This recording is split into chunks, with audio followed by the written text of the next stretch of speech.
Thank you, Subcommittee Chair Perry and Subcommittee Ranking Member Titus, for calling today's hearing on the effectiveness of building codes and mitigating against disasters. Before we delve into the topic of building codes, I do want to recognize FEMA's current funding crisis. For the second year in a row, FEMA is currently operating in immediate needs funding. For a month, FEMA has been forced to pause all funding for recovery and mitigation projects. There are currently over 2,687 projects on hold. 5 of those are in my district. This hold slows recovery and hurts communities in their time of need. It's especially dangerous that Congress has allowed this to happen at the height of disaster season. Last fall, the administration submitted a $9 billion disaster supplemental to Congress. I am pleased that the continuing resolution the House will vote on later today includes some money for the Disaster Relief Fund. However, I'm disappointed it does not include any of the funding included in the President's disaster supplemental request. Without that funding, communities throughout the country will still be denied resources they desperately need, and FEMA's Disaster Relief Fund will likely run out of money before the start of the next fiscal year.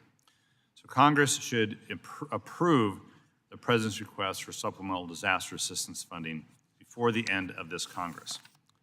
And today we're focused on reducing the impacts of disaster through mitigation. Since 1980, the Insurance Institute for Business and Home Safety reports the U.S. has sustained over $2.7 trillion in losses due to natural disasters. As these disasters grow in intensity and frequency, the adoption and enforcement of hazard-resistant building codes is essential to prevent future funding shortfalls at FEMA. There's a connection here. Investment in hazard-resistant codes is a scientifically proven way to save money and to protect communities. According to FEMA, the adoption and implementation of resilient codes is the most effective mitigation measure a community can take.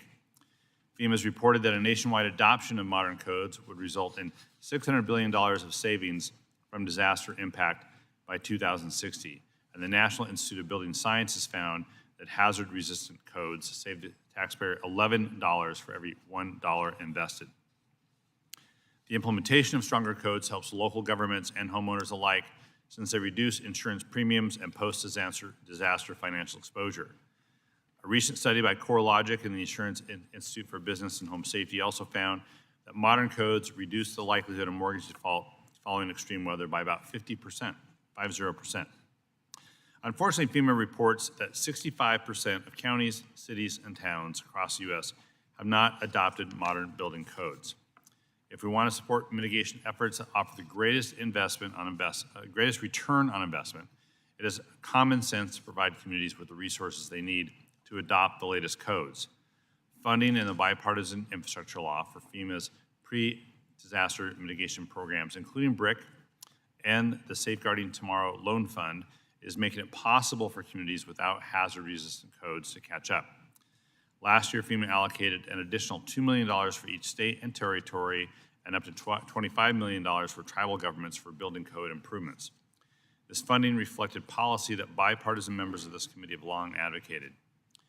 I hope the agency will again include building code funding in the upcoming BRIC Notice of Funding Opportunity. Thank you all of you for being here today, and I look forward to your testimony.